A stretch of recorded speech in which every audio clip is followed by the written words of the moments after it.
Ronda Balita, ang programang nagpapapatid sa mga kaganapan sa kapaligiran. Ronda Balita. Ang may MOA kami specifically sa PhilHealth. No? Pero alam naman natin kasi ang PhilHealth ay attached agency ng DOH. So bahagi rin yung DOH sa aming partnership. Other than that, actually, ang DOLE marami siyang MOA. Meron kaming MOA sa DA, meron kaming MOA sa DSWD, meron kami sa DOT, DepEd, no? DNR.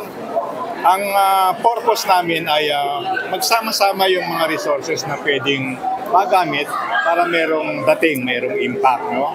At kasi yung mga ibang programa, kailangan merong pag-follow up. No? Hindi yung binigyan mo sa ngayon, tapos iiwanan mo na. Kasi yun lagi ang nagiging, kumbaga saan no, criticism. Di ba? Nasabi nila na temporary. So what we do is try to bridge. No? Binigyan mo ng temporary employment, dapat isundan mo ng livelihood, kaya upskilling by training and retraining.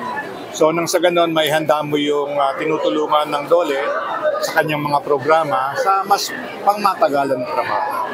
Pero yung mga short na trabaho like yung mga order lang na mga 6 months na trabaho, obligado na ba silang i-member kaagad ng PhilHealth at makakatulong na dapat? Lahat actually dapat, di ba, remember meron tayong universal healthcare, ba?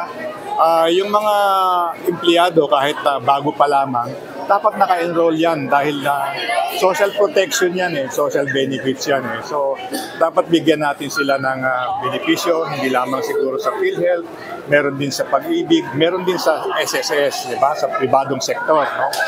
Kung ikaw naman ay nagtatrabaho sa public sector, siyempre GSIS tayo. So, kailangan kahit na anong klaseng status ng isang empleyado, dapat maka-cover siya ng mga programa na magbibigay ng protection sa kanya. At kung may pangangailangan, dapat mabigyan siya ng tulong ng pamahalaan. Anong significance na dito sa Yasaki Torres Delons tayo? Actually, kasi nabanggit kanina ni Dr. Edwin, nag-launch kami sa Manila sa NCR. Pero meron din kayong kahalang tulad. Gusto namin ipakita kasi na yung direktiba ng Pangulo na sinasabi niyang dapat tayo ay bumababa, magbuhat sa ating sa capital, sa NCR o kaya sa ating mga opisina at maging accessible ang serbisyo ng pamahalaan, dapat talaga yun isinasabuhay, sinasagawa, hindi lamang kumbaga sa nabanggit pero wala namang implementasyon. So, lagi ang issue, sabi ng ating Pangulong Ferdinand R. Marcos Jr., bumaba tayo, paramdam natin na may serbisyo, may programa ang gobyerno, lalo na sa mga higit na nangangailangan. At alam natin, dito sa 4A, meron tayong mga areas na kailangan maabot din natin, lalo na yung mga geographically isolated at saka disadvantaged na areas, yan dapat maramdaman ng serbisyo ng gobyerno.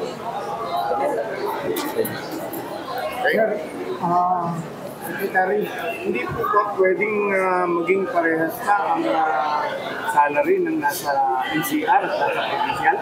Ayun ka, siguro hanggat ang ating pong sistema, mekanismo ay tumutukoy sa Regional Tripartite Wages and Productivity Board, doon sinasaalang-alang at bawat region ay meron, kaya siguro ang medyo mandato ng DOLE na patuloy na ipatupad. Alam naman ninyo na may mga nakabinbin o nakapending na mga panukala tungkol sa national. Siguro hintayin natin kung ano magiging resulta sa deliberasyon ng ating Kongreso, both houses.